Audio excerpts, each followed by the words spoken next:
అంటే మన మెకానిజం అంటే మన బాడీలో ఉండే మెకానిజంని కూడా దాటి ఈ పార్టికల్స్ ఉంటున్నాయా? అవును. అంత అంత టైనీ ఉన్నాయి పార్టికల్స్. సో, 2.5 మైక్రాన్స్ అంటే it will reach the deepest part of the lung. ఊపిరితిత్తు ఎలా ఉంటుంది? ఒక చెట్టులాగా ఉంటది. చెట్టు బ్రాంచ్ మెయిన్ ట్రంక్ ఉంటుంది.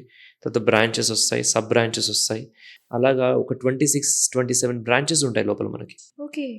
చెట్టు చివర చిటారున కొమ్మలు సన్నగా ఉంటాయి కదా! అలా అక్కడ గ్రేప్స్ లాగా సాక్స్ ఉంటాయి మన లంగ్స్‌లో. అది ఎయిర్‌తో ఫిల్ అయ్యి ఉంటాయి. ఓకే. అందుకే lung is like a balloon. Multiple millions of balloons లోపల. సో, ఇవన్నీ గూడా చాలా సన్నగా ఉంటాయన్నమాట ఈ ట్యూబ్స్ అన్నీ గూడా. అక్కడి దాకా రీచ్ అవ్వాలంటే అతి సన్నగా ఉన్న డస్ట్ మాత్రం రీచ్ అవ్వగలుగుతది. అందుకే PM 2.5 అనేది లెక్క తీసుకుంటాం పొల్యూషన్. ఈ సిగరెట్ స్మోక్‌లో ఉండేది, ఇప్పుడు బయట మన వెహికల్స్ నుంచి వచ్చేదంతా కూడా PM 2.5 పార్టికల్స్. అది అక్కడి నుంచి ఫిల్టర్ అయిపోతాయి. కానీ ఆ ఫిల్టర్‌లోంచే ఇవి పాస్ అయితాయి. ఓకే. అంత సన్నగా ఉంటాయి.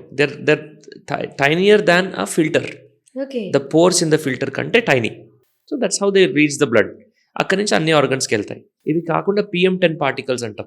మన బిల్డింగ్ డస్ట్ ఉంది గదా! ఇప్పుడు చెప్పా గదా! కన్‌స్ట్రక్షన్స్ అన్నీ అవుతున్నాయని. హ్మ్. హ్మ్. ఈ బిల్డింగ్స్‌లోంచి వచ్చే డస్ట్ కూడా పొల్యూషన్ కిందకే వస్తది.